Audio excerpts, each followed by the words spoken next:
So good evening, everybody, and welcome to the first Governor Live session of 2017. My name's Ian Usher. I look after the modern governors. I'm joined this evening by Christine Bayliss of Michelle Gray. And we're going to be taking you through some of the issues around that are facing us as governors at the start of 2017. And we're just going to go through and do some housekeeping. If you're familiar with this, if you've been to a Governor Live session before, you'll know what's coming. But if you're not, this is just kind of hopefully making you feel at home. Okay, let's see if I can fix my sound a little bit.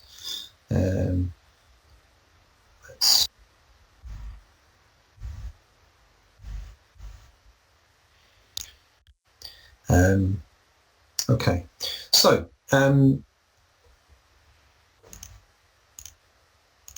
for a start, we, as well, Liz may have the same problem actually, but in terms of the way this works this evening, this is, although it's not strictly not a dialogue, but we can't hear you and we can't see you. So if you are sat there in your pyjamas with a large glass of cocoa, don't worry, we can't see you. We don't know this. It's possible that our video might pause at some point. For example, this. The video might pause, but you should still be able to, in some form, hear my voice. If we have a problem with bandwidth, for example, if my sound does go really bad, I will stop my video because it's more important to hear me than it is to see me, which is probably good for everybody. So don't worry if the video does pause at any point. If for some reason your connection drops, maybe there's a cable that someone pulls out, or I had a nightmare earlier about what happens if there's a power cut, and trying to deal with that. But assuming it's not that bad, just simply log back in. If your computer crashes or something, or your device runs out of battery and you need to start it again, simply log back in. We will still be here, all things permitting. If someone in your family, if you're at home and someone in your family is using Netflix or the iPlayer or watching Call of Duty, playing Call of Duty, probably get them to read for an hour maybe, just to give you the space and the bandwidth, if you like, to be able to do this. It's like everybody turning on a tap in the house. Everything runs a bit slower. So if you could get those kind of internet taps to be turned off for a little while, that might be helpful for you. And we are recording this event, and we will try and make the recording available as soon as possible, normally within a day or so. Sometimes it can go on until after the weekend, but I will do my best to make sure that gets out to everybody. The kind of ground rules for this are that we are, most of us, all of us are governing in some way, whether you're on a local governing board, if that's the title, or a trust board or a governing body, whatever. We're going to conduct ourselves as we would in a governing body meeting, listening, being respectful and all that sort of stuff, because it is a public forum. That's one of the reasons actually that your names, when you type in a comment, you will only see your first name, because obviously with most people being on Edubase and all schools having a list of governors on their website, it could be possible for someone watching the recording, which will be public, to find out where a certain comment was about a particular school, which is why we kind of slightly anonymised it. So that's the reason that you can't see your surname, even if you did register with your surname. If you do have a question as we're going through, please preface it in the chat box, in the discussion box, below me, with a Q, and then maybe say Q for Michelle, or Q for Christine, or Q for Ian if you're really scraping the barrel. So you might then sort of talk about that, allow us to direct it. It may be that one of us answers it in the text box with a kind of a reply to you, might be maybe with an A to so-and-so, or we might answer it verbally when there's a natural gap. And we will go through and do some questions, if there are any, at a time. We'll have a time dedicated to questions and discussion. One thing I would say with this is, I don't like the word webinar, because this is a little bit more interactive. Webinars tend to be quite didactic. You are talked at for an hour, and then you kind of maybe have a couple of questions and everyone goes home. The whole point of having this chat box down here and doing various surveys is to help you interact with one another. Previously in the autumn term, people described it as being a little community of people that would meet on occasional Thursday nights just to discuss governance, and that's a really nice feel.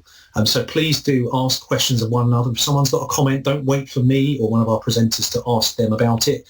Just at Simon or something like that. At Simon, why did you do that sort of thing? And you can have a discussion in there if you'd like to.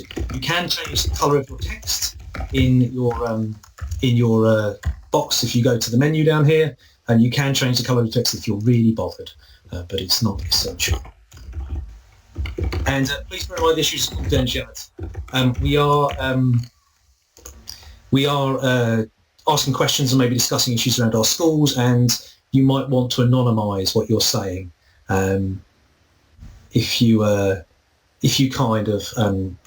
asking a question about something, you might want to give a hint to the context that you're in. Try and make it as anonymous as possible. It's just good practice, I guess. So tonight's presenters, if you're familiar with the Considerations of Conversion series we did in the autumn, the first presenter is Christine Bayliss, who's the founder and director of BECS.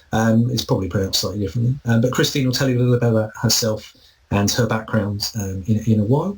And Michelle Gray, who is an education partner at Berg, a law firm based in Manchester. And Karen Ray sends her apologies. She is unable to be here. I spoke to Karen yesterday as best as I could. She has completely lost her voice. So in this sort of environment, unless she's going to do sign language or mime, it's really not going to have the intended effect.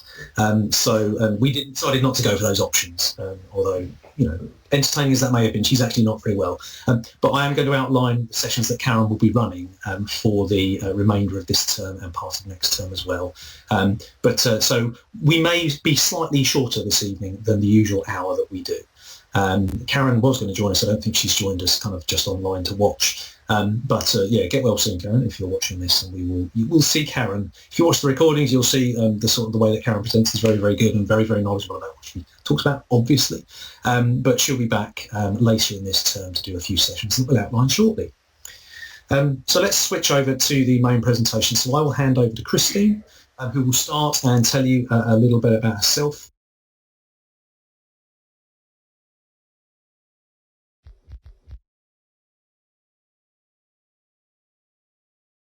And then maybe just explore. What we're going to do tonight is we're going to almost take an overview, a helicopter view, if you like, of some of the issues around governance that we need to be aware of at the start of this term and going on through this year.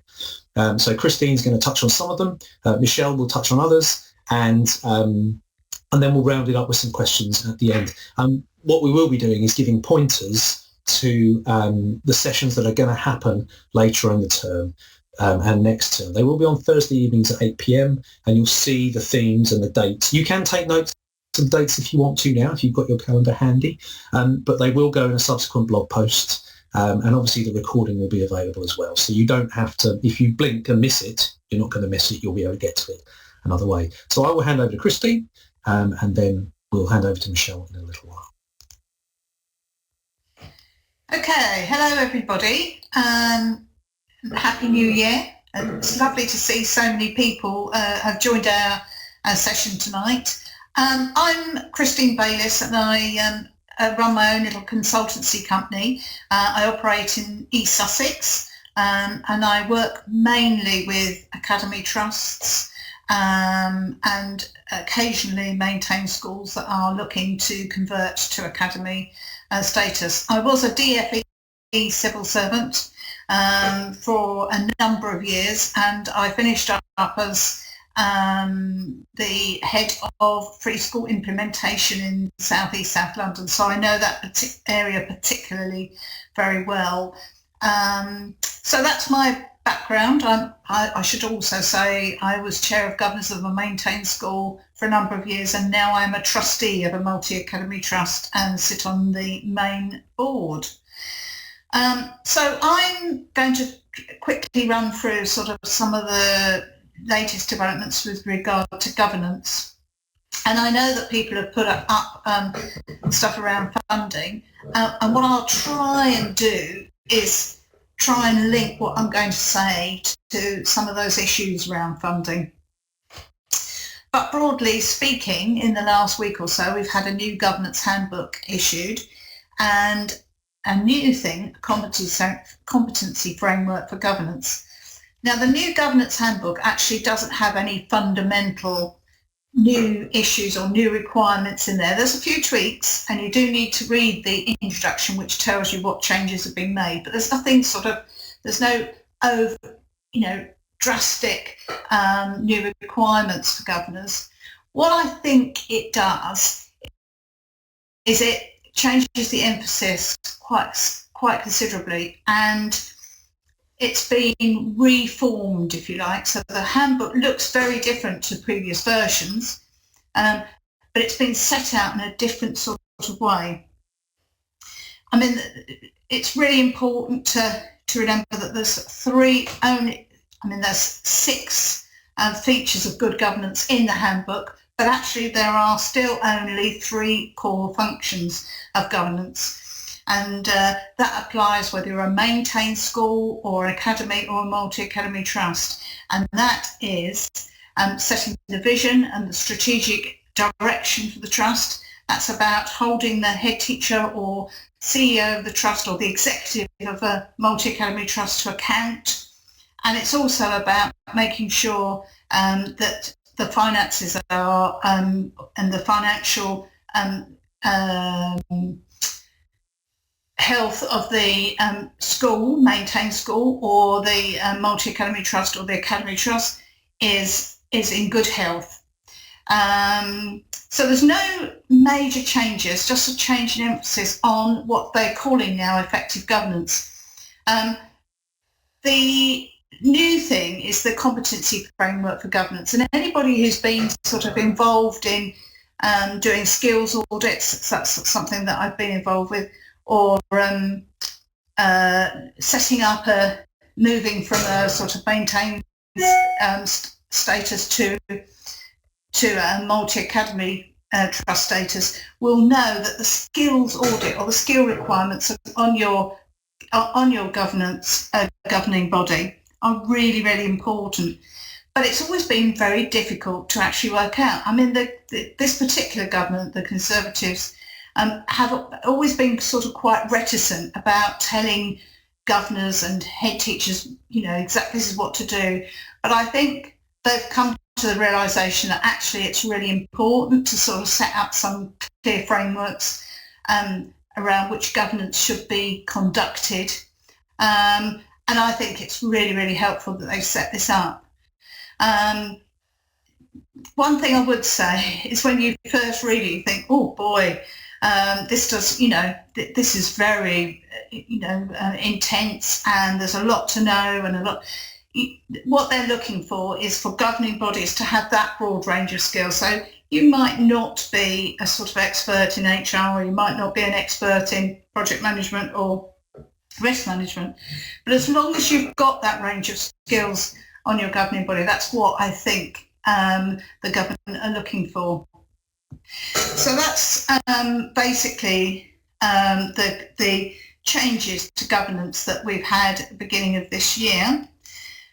And I just wanted to pick out 2 areas. So we talked about the 6 key features of good governance. And one of those is, I think it's 1E, it's around that strategic function, around risk management. And this is where I want to link it to the finance and funding, because risks around running out of money actually are, have seriously sort of, if you like, the likelihood of that happening has increased significantly as the cuts to school funding begin to really bite. So whether you're running a maintained school or you're involved in a multi-academy trust, you should be looking at your risk register and looking what the contingencies and the way that they're managing that risk around running out of money. As I say, it is really, really important.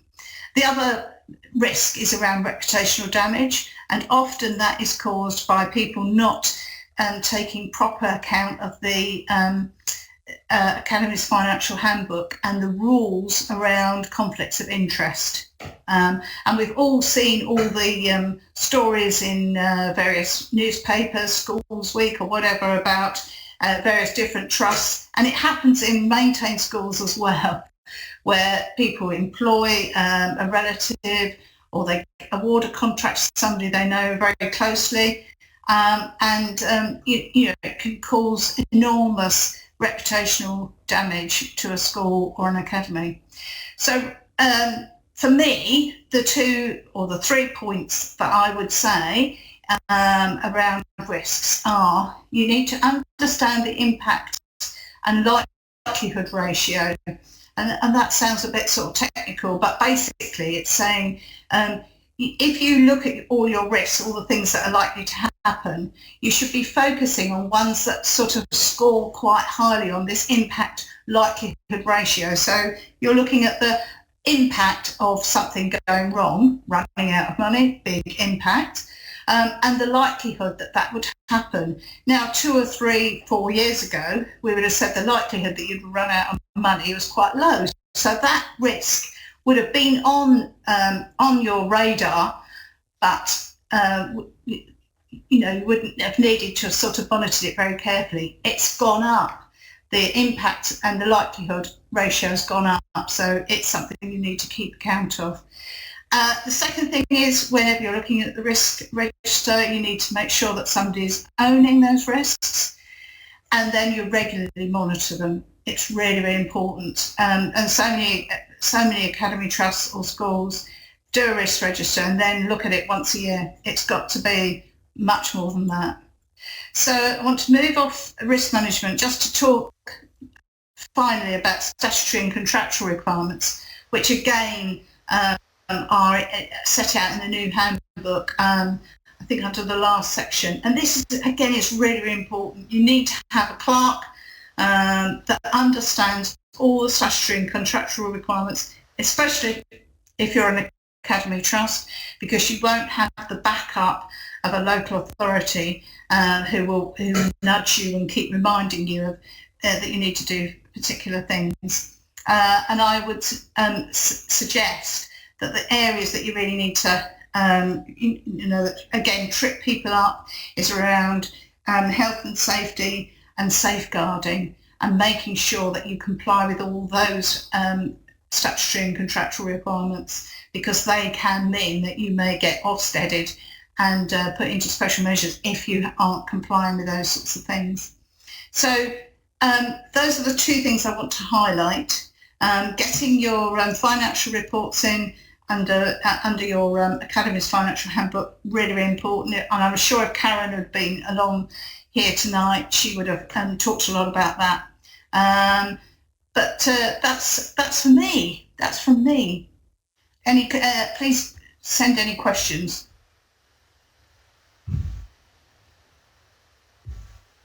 Christine's first session that she's going to be running, the previous session. Christine, you want to talk a little bit about that and talk about the session we're planning on running on the 15th of June? Yes. Oh, right. So this is the SWOT analysis for a school that's considering conversion. We've done it before, and we've done it sort of very high level, but what we wanted to do was maybe do a bit more of an intensive session using our real life example of a school that was thinking of converting, and so that we can sort of look at the strengths, weaknesses, opportunities and threats for the local area, the internal and external criteria that you judge that, to enable people to make a really, really objective decision around whether it's in the best interests of the children to convert to academy status or not to convert to academy status. Right, so Michelle's going to lead us on the next bit. Michelle, if you're able to just introduce yourself. Good evening, everybody. Nice to see some of you back in 2017. So I'm going to go through what the agenda is for this series of sessions. Before I do that, we are in a bit of turmoil in terms of the national funding formula, the grades changing to the numeric system, trying to grapple with that. I don't know how you found that so far, but I'm trying to get my head around it still. We've also got the issue of the grammar schools, although I did see something on Twitter today talking about the grammar schools being introduced and potentially being watered down. And we've also got the current climate of obviously free schools, which will be touched on in due course in one of the slides that I deal with. And we've also, of course, got the issue of the RSCs, what's happening with that department. I think the fourth RSC has resigned, recently it's Vicky Beer of the Lancashire and West Yorkshire region. So there's a lot of turmoil going on. I propose to offer some stability with regards to the talk that I'll be dealing with. I am an employment partner at Berg Solicitors. We act for schools nationally, and we have an education team dealing with employment law matters, HR, corporate governance, which is obviously key in schools. We also deal with any disputes, complaints, including areas around admissions and exclusions, of course.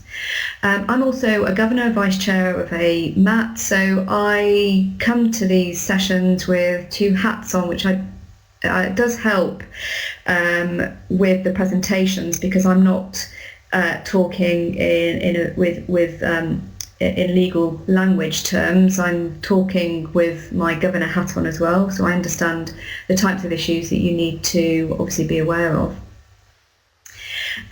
So dealing with the sessions, the first one on the 9th of March, I'm going to take you through an employment law update, covering the gender pay gap reporting requirements for the public sector. Some of you may be aware, if you're in the private sector, that regulations came out recently, and the government have been proposing for some time to extend those to the public sector.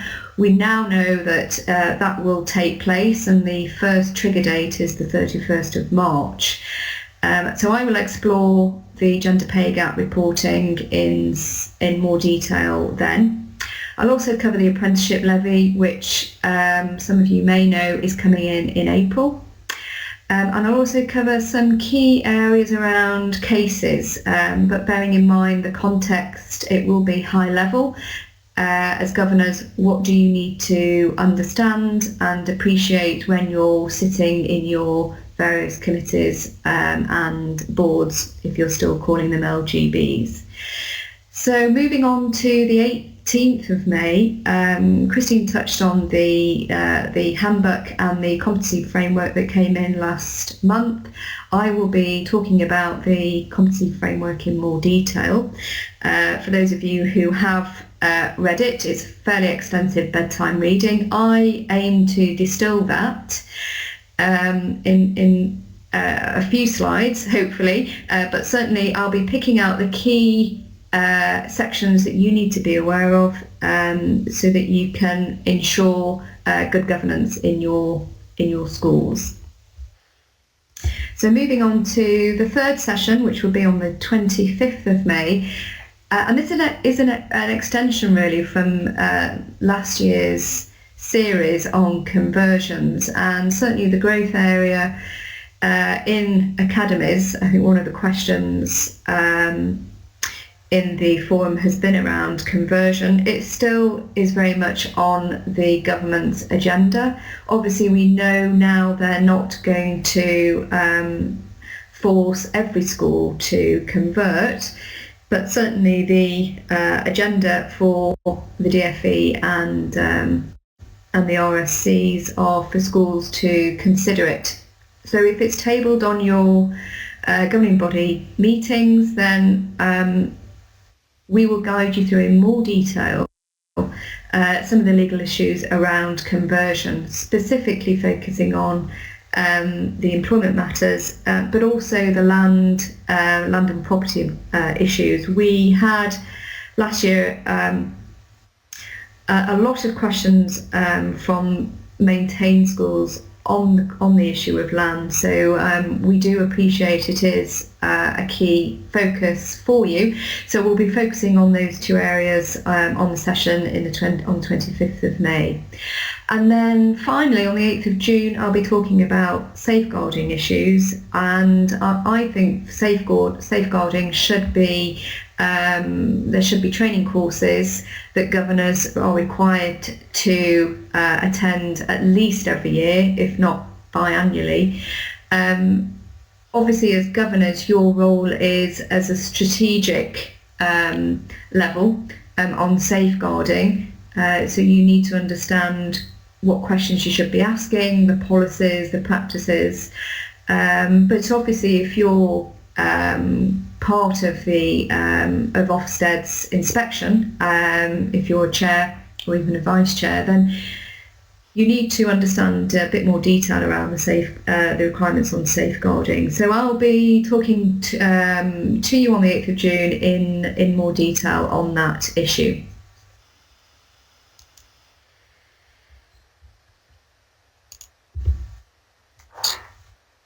Lovely. And as I mentioned, Karen is unable to be here this evening, which is a shame, because actually it's always the case that there's a majority of questions regarding the legal side of things and financial side of things, particularly with issues around the alleged national funding formula or fairer funding, depending on where you are in the country. Fairer funding may be a misnomer, you may feel. But Karen is going to be running a number of sessions. I'm just going to spin through these and just to give you an idea of the breadth of them. So these are going to run a little bit sooner. The first one is going to be on budgeting basics, how to prepare a realistic budget, how to gather the information to do that, and think about how to prepare the budget at the end of the academic year. The next session, these are going to be very practical sessions as well. It may even involve Karen sharing a spreadsheet and showing how it looks and what it actually feels like to do it, rather than just here's a theoretical thing. I don't know. We're going to decide on that closer to the date. Cash flows is going to be more about how to interpret how your cash flow looks as a school, as an academy. And I think the interesting thing is that some of you will look at these if you're in a maintained school and will go, well, that's kind of academy stuff. I don't need to bother. I would always say, when I'm thinking about, as Modern Governor, we have a number of modules on academisation and governance in academies. And I would always say, as a maintained school, it's important to understand that sort of stuff so you can make that informed decision when you're making those decisions about academisation. And you can't just kind of put your fingers in your ears and go, I don't like academies, I'm not listening.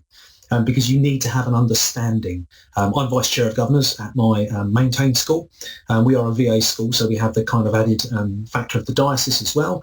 But even so, we still need to understand what academisation might mean on a kind of strategic level in terms of our finances, and also the day-to-day level of being governors. So the second session is going to be on cash flows. And then the third session will be how to interpret management accounts that you might see, and some of the KPIs around finance and funding.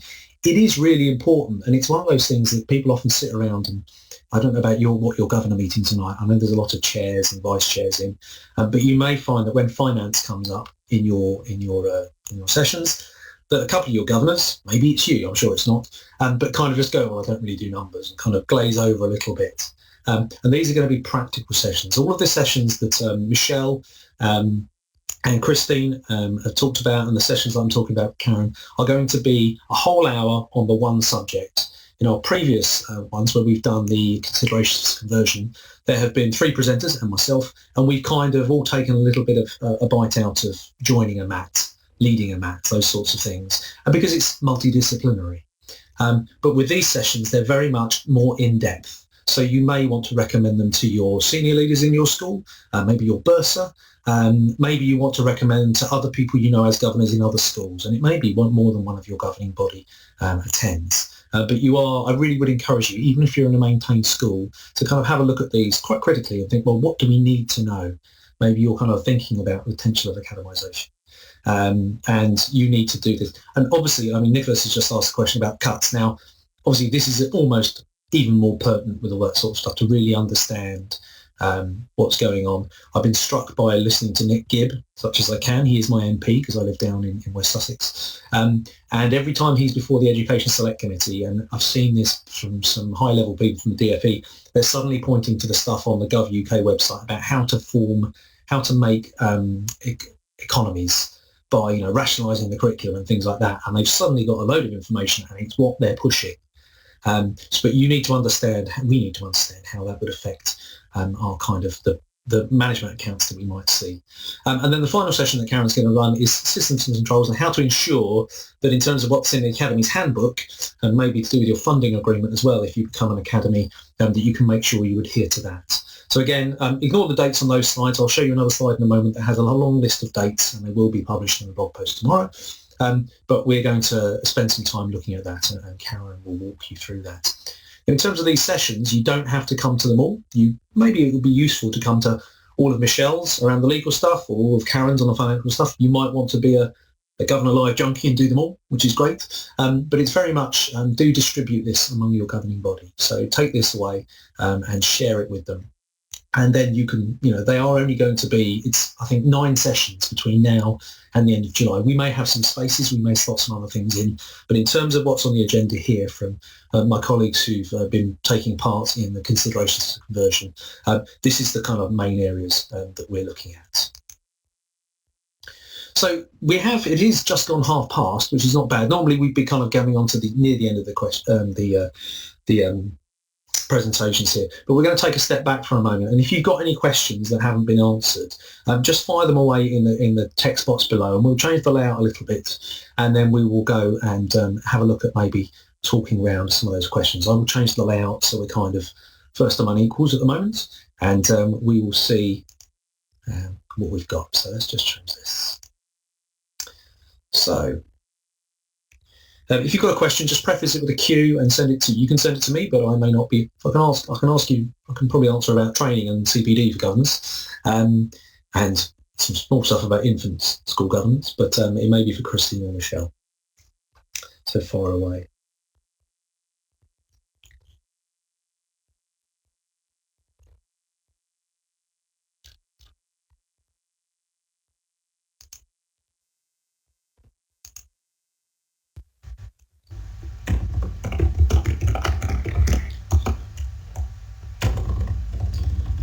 Christine mentioned while people are typing, Christine mentioned the competency framework. And the thing that was quite striking for me, obviously at Modern Governor we deal in kind of CPD and thinking about how the range of modules that we've got kind of maps onto that competency framework. And after it was published, if you've seen the competency framework, it's a fairly hefty document. It's something like, is it 210 different competencies in there? It's massive. I've spoken to local authority people who said they're worried it's going to scare their governors off. Yes. And it was quite striking that it was published, and about 2 hours later, David Carter, who's the National Schools Commissioner, whose group commissioned it and kind of laid it out, and he got together with his old chair of governors from where he used to be a head teacher. He immediately came out and just tweeted, "Please don't think it's a tick list." You can almost hear the sound of people ticking things off. So it's clearly not quite.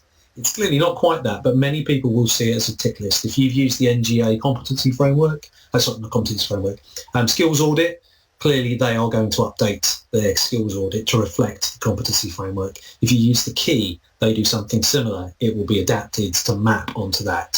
So everybody is kind of scrambling a little bit to see how they're going to address it. Although what Christine said at the start, I think, is held true, and I've heard Emma Knights of the NGA say this.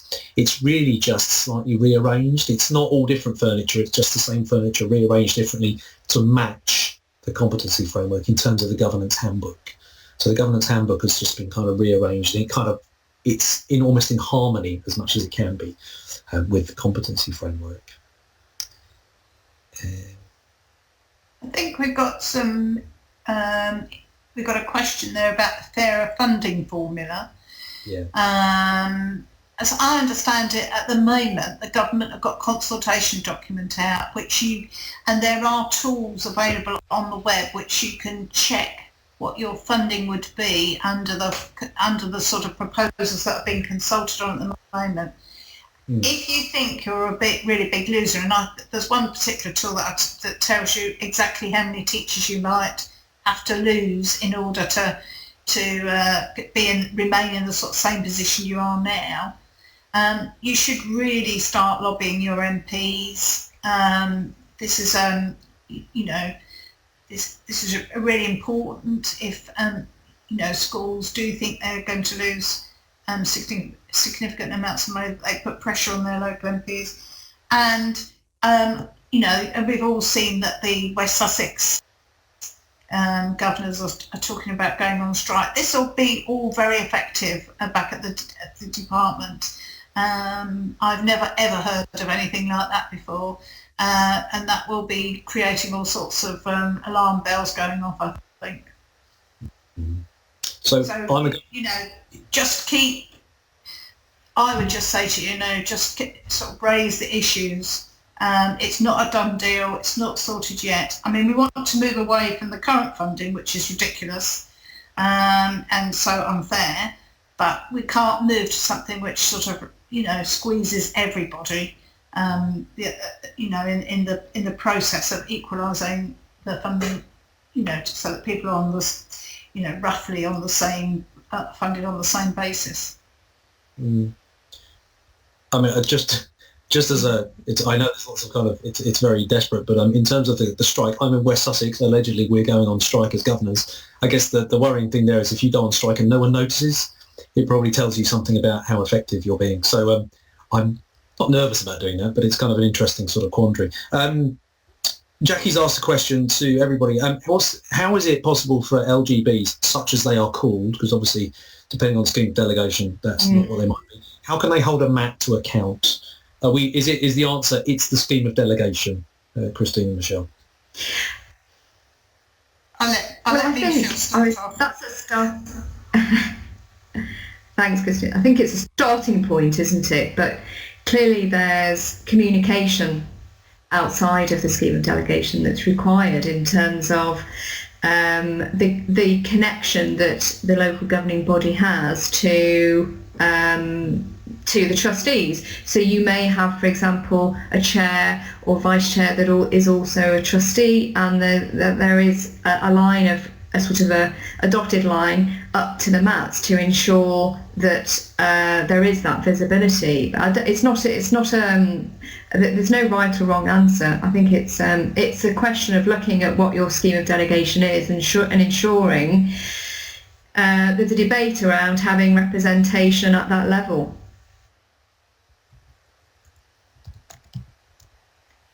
Yes, I mean, it goes back to actually when we've done the sort of considerations for conversion.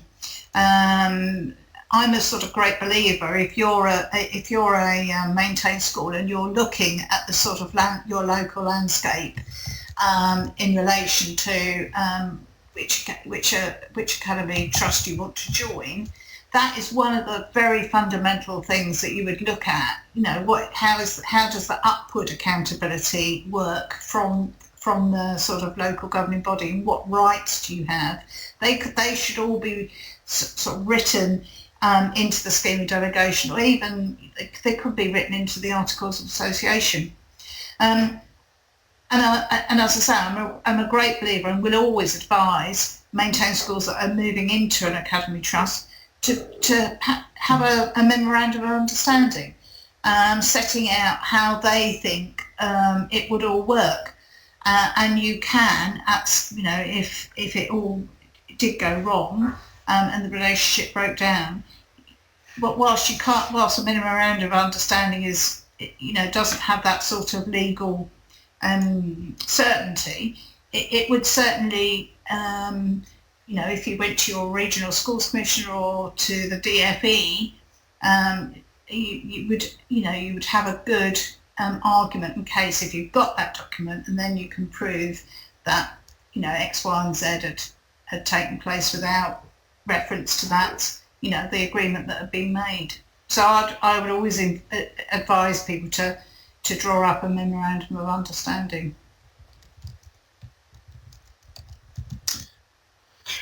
I think there's a further question from Nicholas Ian about MAT boards. Yep. Being skills based. Yes, they should, in my view. The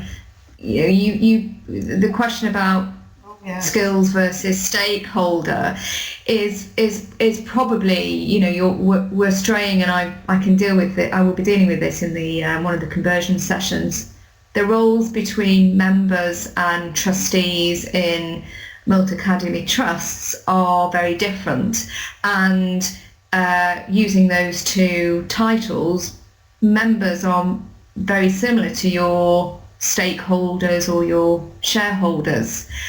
The trust board should be more skills-based because they are dealing with some of the executive matters. So there should be, certainly there are associations that look at, for example, the Academy Ambassadors programme, where they go out and headhunt trustees for their particular skill set.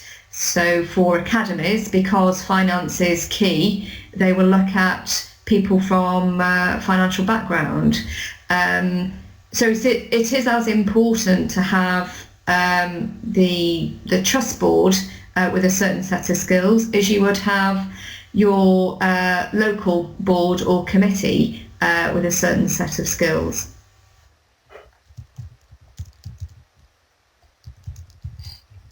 I mean, I think if you talk to anybody at the department and you were putting together growth plans, say for example, a stakeholder model wouldn't get you very far. I think they're now looking at the skills model. Having said that, of course, there's nothing to stop you, allocating a seat to the board to a representative, say, of your local governing bodies. You could do it that way. But if you think you can have a board which is made up of a representative from each of the local governing bodies, that's just not encouraged anymore, for the very reasons that Michelle set out. That you could end up with without having the requisite skills on the board.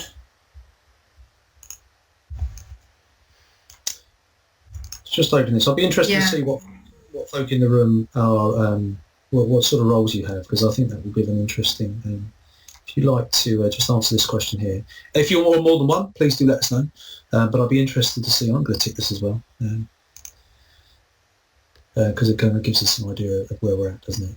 And there's some interesting questions in the Q&A about the viability of certain smaller schools, even those that are federated. And I've put a link to the article in The Guardian that was by Warwick Mansell this week, talking about how schools with a poor Ofsted rating or financial difficulties are they're left behind, if you like, because he describes them as orphan schools, and the fact that no one wants to take them because obviously they may be a liability to the MAT or be seen as a liability to the MAT.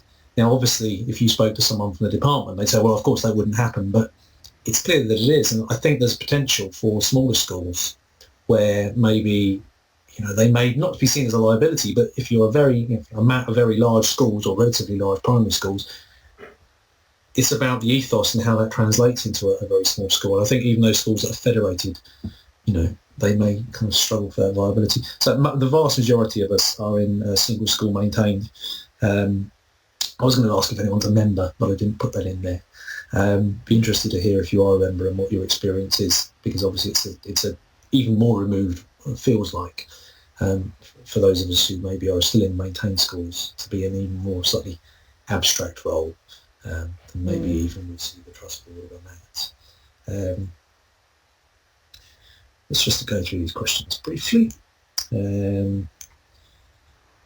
I think the thing I would say in terms of skills, I spent too much of my time, maybe it's not possible to spend too much of your time doing this, but listening to folk talk about the whole stakeholder thing, and everyone kind of sort of cheered when the parent governor thing was rolled back by Justine Greening after she took over from Nicky Morgan.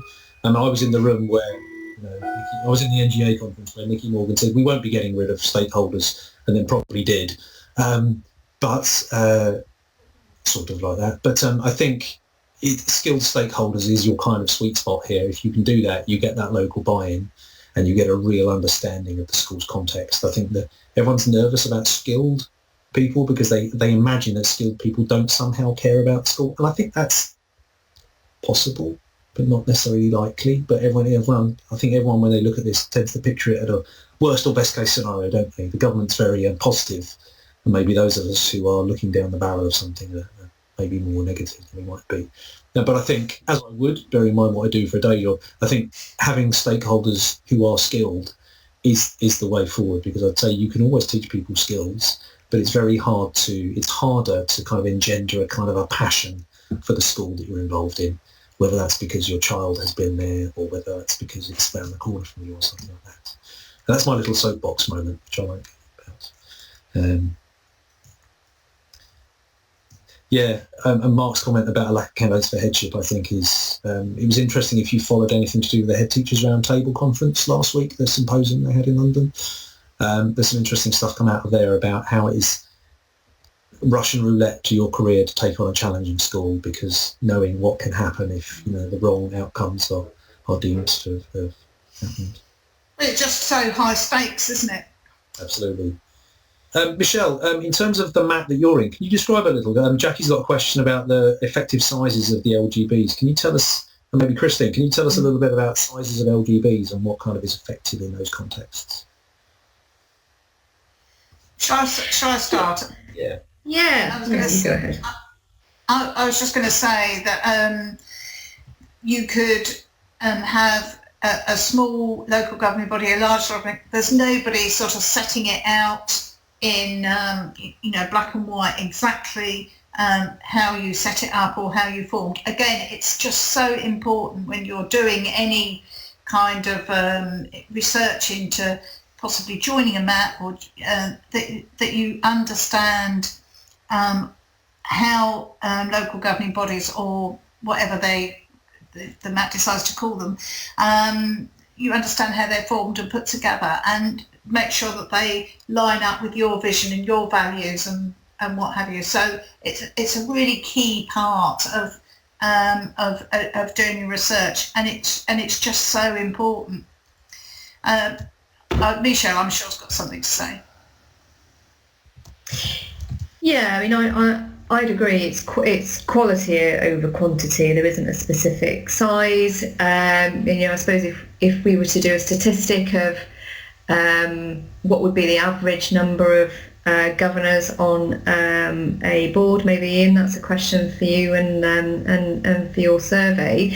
It's about, I mean, it's going back to the skill set. Yes, you've got parent governors as the, I suppose, ultimate stakeholders in the schools. They are one part of the governing body, and it's about looking at the collectively as a committee governing body. Are there any gaps? What do you feel what are the essential elements that you feel you need? What are you missing? Rather than just having bums on seats for the sake of it. And I certainly think that's been the government's trend, to move away from having volunteers for the sake of having volunteers. You want people there to make a difference. As Ian said earlier, if people are passionate about the school, it doesn't really matter if they don't bring a specific skill set. Everybody has experience and can take a view. So there isn't a set number. Be interested to see what people say in terms of the size of governing bodies or committees that they're on.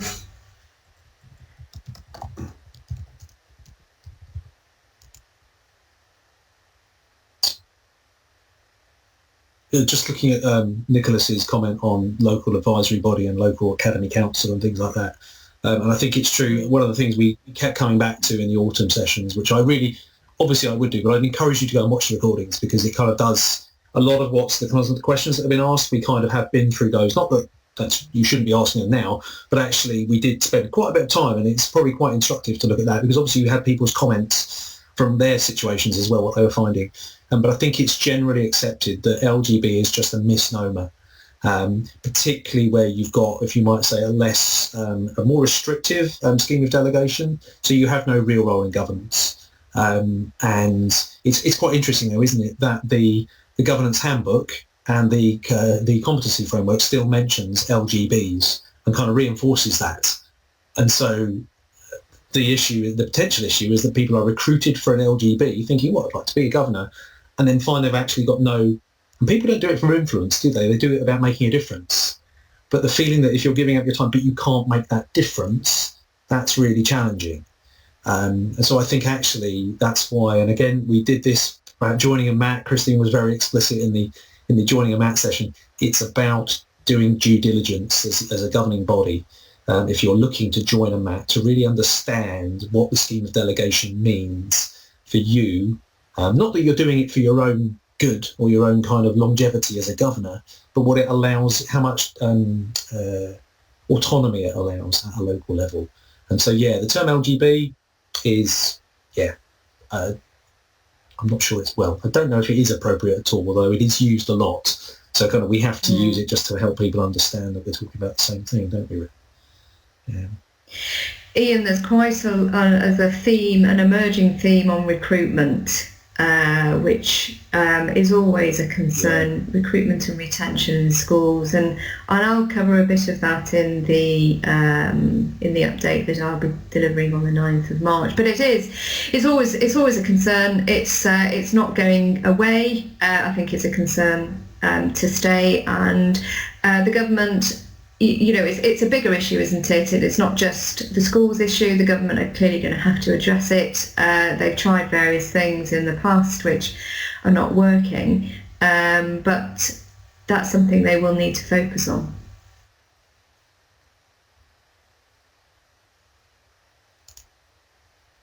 Absolutely. I tell you what, so it's just gone 10-2. What I'd like to do is switch back and just show you the actual dates of these other sessions. Otherwise it's all a bit abstract, isn't it? So let's just switch back to here. And then these, I believe, if I've got this wrong, then you'll have to wait for the blog post. But these are the actual dates of those sessions. This will be in a blog post. You'll be able to sign up for these if you've signed up for this session that we're in now. If you're not watching the recording and you haven't, then you'll have to sign up. But if you're in the room now, you'll be able to use your log on to sign up for these. And they'll be at that. They're not all there at the moment. I think only the first one, the March the 9th one, which is Michelle's one on employment law, is at that link, which is moderngovernor.com/2017 live. You'll go there and you'll be able to sign up. You can do that straight away. We'll stay in the room for 10 minutes, please. But you'll be able to, they'll all be listed at that link. And you'll be able to, and your colleagues or whomever, will be able to sign up for those, and there'll be details of, and you'll get the usual reminders as you probably will have done for this one. So the day before, probably an hour before, you'll get an email reminding you that it's on. And just as a word, you'll probably get an email tomorrow saying thank you for attending, and you'll get a link to the recording as well, assuming I managed to do it this evening. But so we are going to finish a bit early. We wouldn't normally be finishing this early because we are still packed out with questions. Liz, what I will do, if you subscribe to, let me put maybe the best way to do this is if I put in I think it's, let me just check the link here before I do this wrong, because I don't want to give you the wrong link.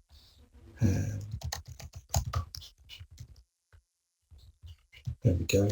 So if you go to this list, when this blog post comes out, that's just subscribe to you via email, your own email, to the blog. So when the new post comes out, it'll be in text and you'll get it in an email and you can copy it from your email without even having to visit the website to copy off the blog. You can copy it into your email or into whatever you do for your fellow governors and you can send it off. And I will put in the blog post, I will put in each of those as a link to the sign up form for each of those sessions. So any of your colleagues, you could say, right, Martin, you need to go to the cash flows one and you need to go to, you can direct if you want to. The login for the webinar would log into the site. So Modern Governor, are you talking about Modern Governor? Just sorry to double check that. Sorry to answer questions in along. Okay. So Modern Governor is slightly different. It's a subscription site, and they're two different systems. And we use this system, which is an Adobe Connect system to run these events, and it's kind of hosted out there on the internet, and you create a guest login. But Modern Governor is a subscription site. You may have a subscription. I know there's a question when you log in, and I know probably about a third or half of the people who log in do subscribe. But they are two different things. So unfortunately, that's just the way that is. You are welcome to use the same password, although I wouldn't do that. So those are the sessions. They do run from next month, so it's a month today. Because it's February to March, it's the same day of the week, is the same number of the month. So on March the 9th, in a month's time, Michelle will be doing the employment law update for schools and academies, and then Karen will be doing 4 sessions on budgeting basics, cash flows, management accounts and KPIs, systems control and the Academy's handbook. And then Michelle will come back to do the Governor's Handbook and Competency Framework, leading and joining a MAT, the legal aspects of safeguarding, and then Christine will do the SWOT analysis, a worked example of a SWOT analysis, which for those of you considering academisation just allows you to take an objective look at your school and decide, is academisation right for us? You can always go back and watch the previous recordings. They will give you a good idea of what we covered in those 4 sessions on in the autumn term. And these are all provisional dates. They are subject to change. We've got them pretty much. They're not quite set in concrete, but the concrete is drying on them, so we will be able to definitely confirm them soon, but they are provisional at the moment.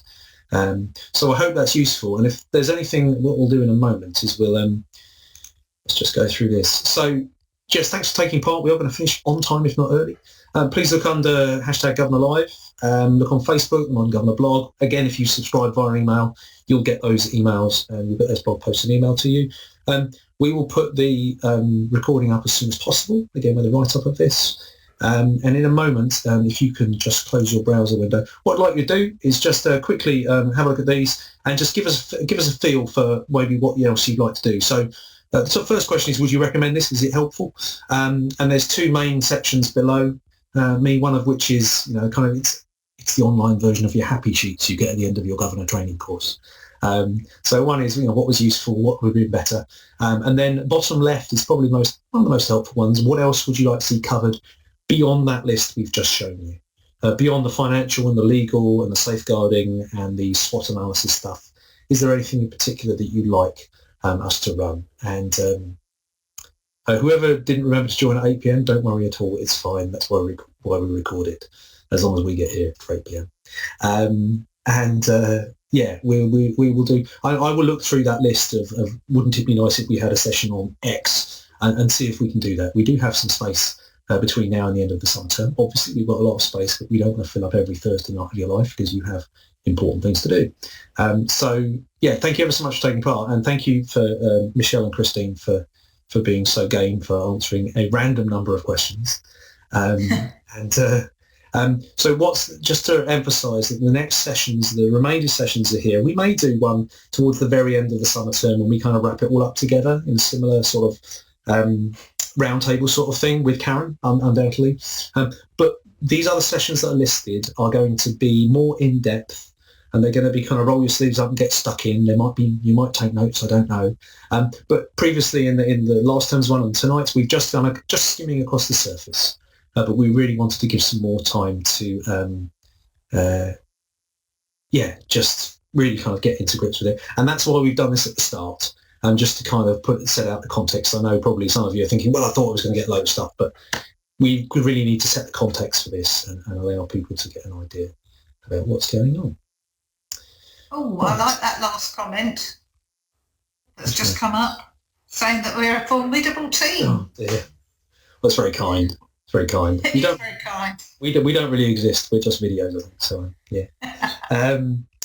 yeah. Thanks ever so much for showing up and being here to the end. We've got a couple of minutes left, so take the 2 minutes remaining in your life and go and do something good.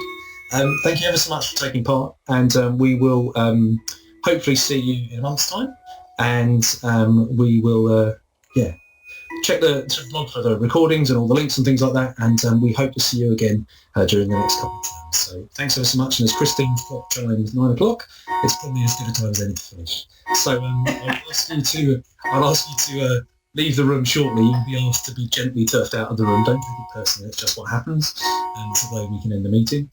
So we'll do that shortly, but until then, until next time we see you, thanks ever so much.